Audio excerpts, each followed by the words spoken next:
Hello students, good morning. So welcome here. So today we are discussing class 12th physics chapter 7 alternating current NCERT additional exercise.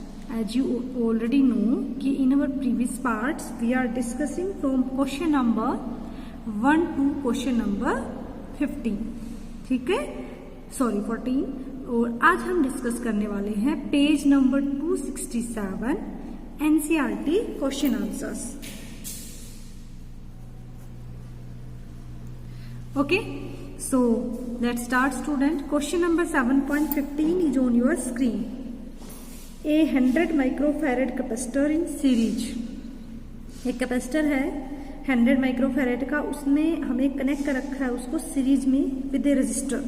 एक register के साथ connect हुआ है और register का resistance आपको given है 40 ओम.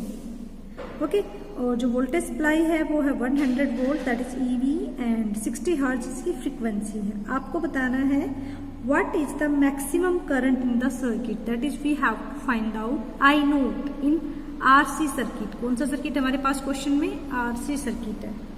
And what is the time lag between the maximum current and the maximum voltage. आपको टाइम लैग बताना है मैक्सिमम करंट और मैक्सिमम वोल्टेज के बीच में. ठीक है, क्वेश्चन क्लियर हो गया? ठीक, चलिए. So here this is the solution of question number 7.15. Clear? देखिए आपके पास क्या दे रखा है, आपके पास एक आरसी सर्किट गिवन है. क्लियर?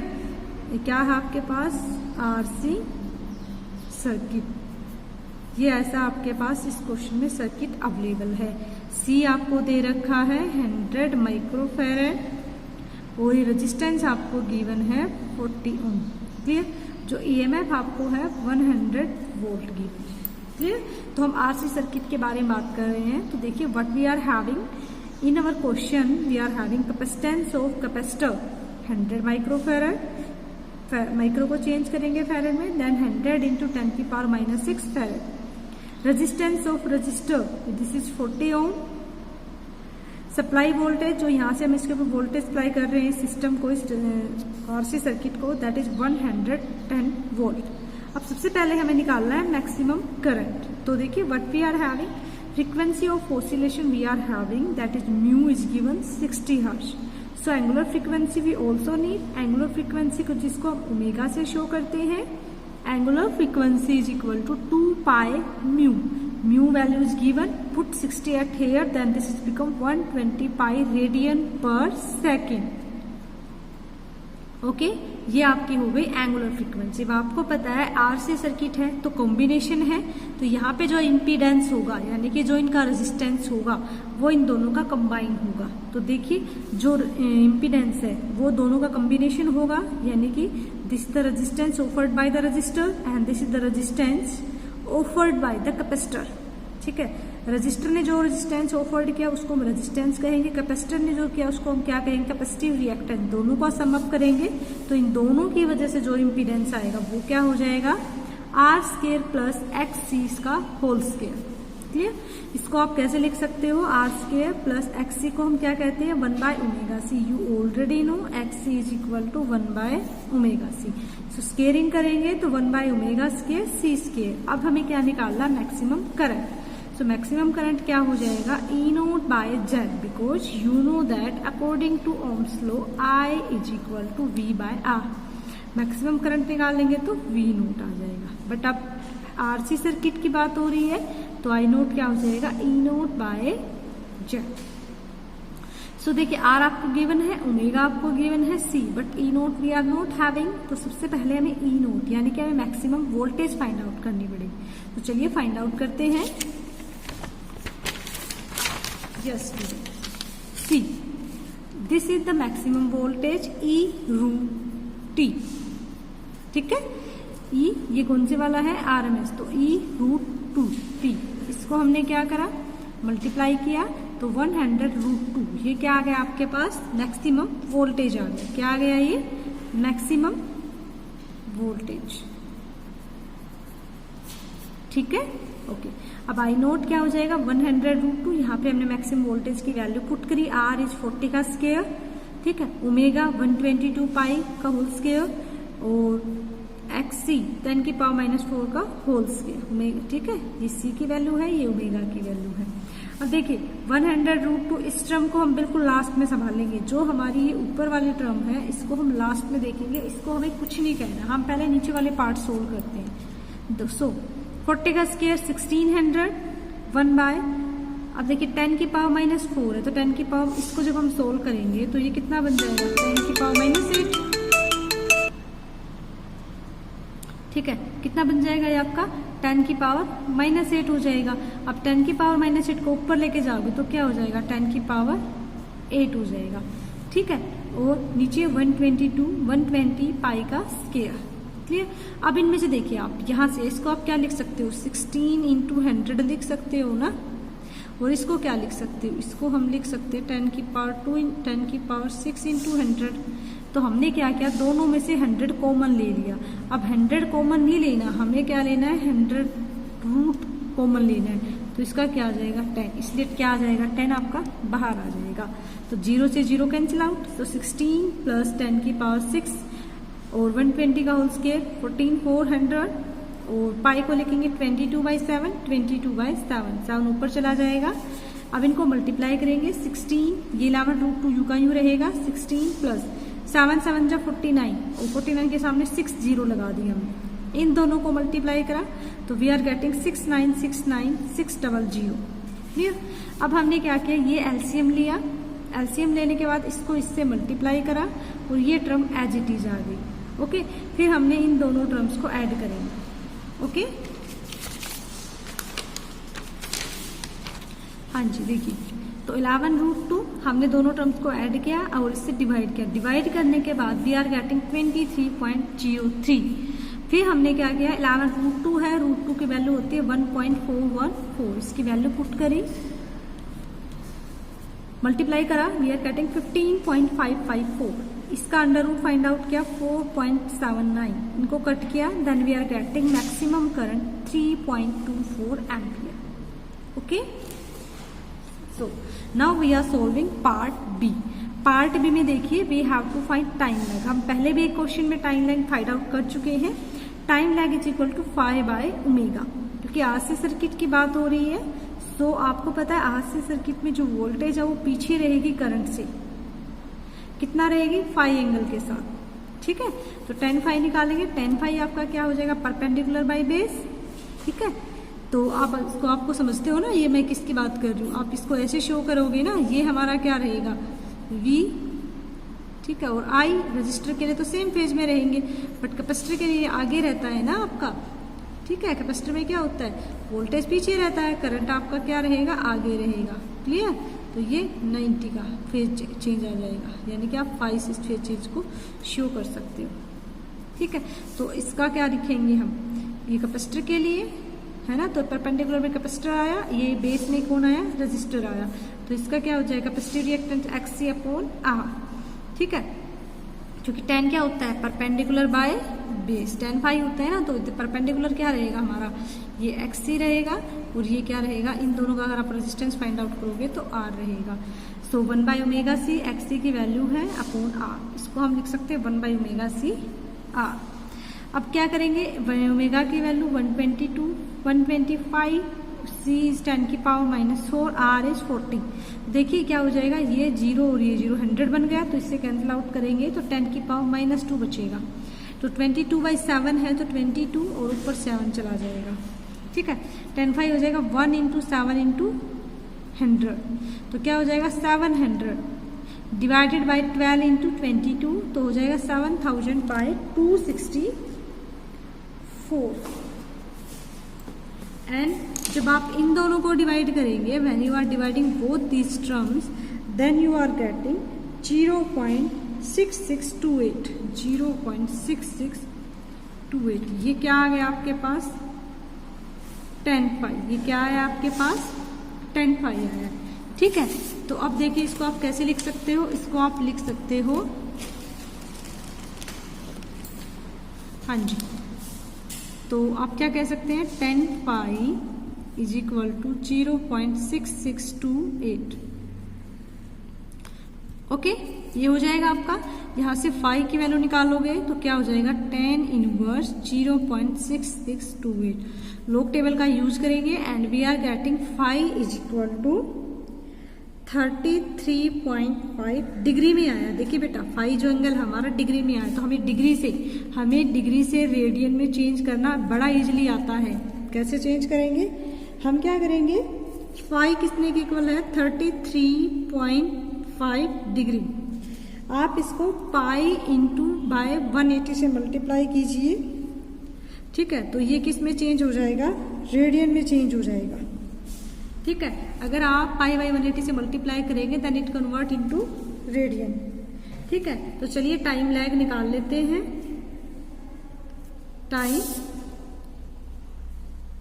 लैग टी कितना हो जाएगा, टी आपका फाई अपॉन ओमेगा, ठीक है। क्या हो जाएगा फाई अपॉन ओमेगा। पाई कितना है, ये भी निकाला था 33.5 इंटू पाई अपॉन 180 और अपॉन में क्या आ जाएगा ओमेगा। अब ओमेगा इसके नीचे है, ठीक है। तो ओमेगा इसका मतलब अंडरस्टूड है कि ये इसके है, तो ये यहाँ आ जाएगा 120 पाई, ठीक है। तो ये कितना हो जाएगा 120 पाई। अब इस सारे को हम सोल्व करेंगे तो पाई से पाई कैंसिल आउट और ये आपका हो जाएगा 33.5 अपॉन 180 इंटू 120, ठीक है। और जब आप इस पूरे को कट करोगे और सोल्व करोगे तो इसको देखिए आप कैसे लिख सकते हैं 33.5, इसका 10 नीचे आ जाएगा और इसको हम लिख सकते हैं 18 इंटू 12 इंटू 100, ठीक है। तो 3 आपके आ गए ना, तो इसको आप कैसे लिखोगे 33.5, ये तो कट गया ना, अपॉन में आ जाएगा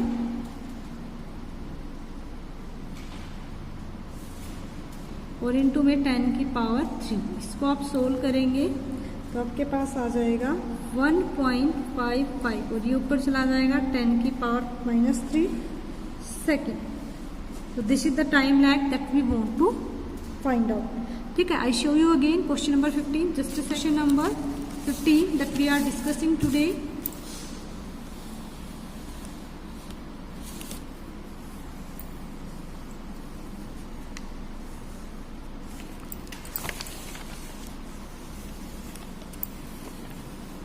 The last part. Okay, so hope this question is clear to you. Now we are discussing question number 16. Question number 16 is on your screen. Obtain answer to A and B in question number 15. देखिए हमने question number 15 में ए और B को solve किया है। ए में हमने maximum current find out किया था और बी में हमने टाइम लैग फाइंड आउट किया था। सो क्या करा, अगर इस सर्किट को आप कनेक्ट कर देते हो 100 वोल्ट, वोल्टेज तो सेम है बट फ्रीक्वेंसी इंक्रीज कर दी 12 किलो हर्ट्ज फ्रीक्वेंसी के साथ, तो आपको बताना है एक्सप्लेन द स्टेटमेंट। इस स्टेटमेंट को एक्सप्लेन कीजिए that a capacitor is a conductor at very high frequency. Capacitor एक कंडक्टर है हाई फ्रीक्वेंसी पे, compare this behaviour with that of capacitor.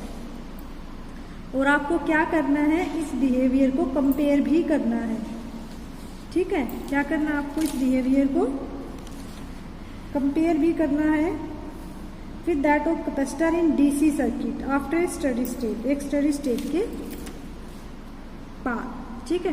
तो चलिए इसको कंपेयर करते हैं। So this is the solution of question number 7.16, page number 267। So in our question capacitor is given 10 की power -4 farad, हम पिछले कंसेप्ट का ही यूज करेंगे। Resistance 40 ohm, voltage is 110 volt, frequency 12 kilohertz, so we have to convert it 12 into 10 की power 3 hertz। angular frequency 2 pi mu, तो इसको हम यहाँ पे 2 pi 12 ये mu की वैल्यू रखी आपने, ये हो जाएगा 24 pi into 10 की पावर 3 रेडियन पर सेकेंड। ये जो वैल्यूज है बेटा हमने प्रीवियस क्वेश्चन यानी कि क्वेश्चन 15 की यूज करनी है। आई नोट निकालेंगे E naught by root R square plus 1 by omega square C square. E note 110 root 2, this is 1600 omega 24 pi into 10 की पावर 3 का स्केयर टू 10 की पावर -4 का स्केयर, ठीक है।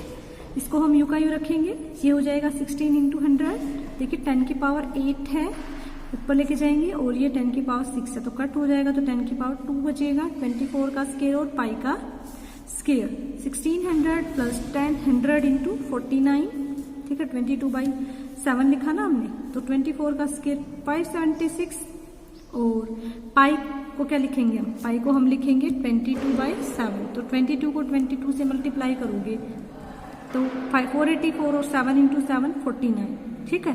फिर इसका अंडर रूट करेंगे, ठीक है, तो उसके बाद आपका आ जाएगा 110 √2/10। हमने क्या करा इसमें है ना, देखो बेटा ऊपर वाले में इसने ना 100 कॉमन ले लिया, अब 100 का रूट कॉमन लेंगे तो 10 बार आएगा ना, ठीक है। और ये देखिए अब इसमें क्या किया हमने, ये इसको मल्टीप्लाई करा, मल्टीप्लाई हमने एलसीएम लिया इसका, ठीक है। एलसीएम लेने के बाद इसको इससे मल्टीप्लाई कर दिया, तो अब देखिए 100 तो जा चुका है, तो 16 इंटू दिस और ये आपका इधर आ जाएगा, ठीक है। 100 तो हमने 16 आउट कर दिया ना बाहर निकाल के, तो आपके पास बचा इन दोनों को मल्टीप्लाई करके ऐड करना है। मल्टीप्लाई किया तो this we are having 4460544 plus 49 और नीचे ये आपके मल्टीप्लाई होके आ गई। अब इनको ऐड किया तो we are getting 4460 into 593 plus 593 पूरी टर्म है। इसको इससे डिवाइड किया and after dividing we are getting 16, ठीक है। 16 का अंडर रूट 4, यहाँ पे मल्टीप्लाई करेंगे √2 की वैल्यू पुट करके, देन वी आर गेटिंग 15.55/4।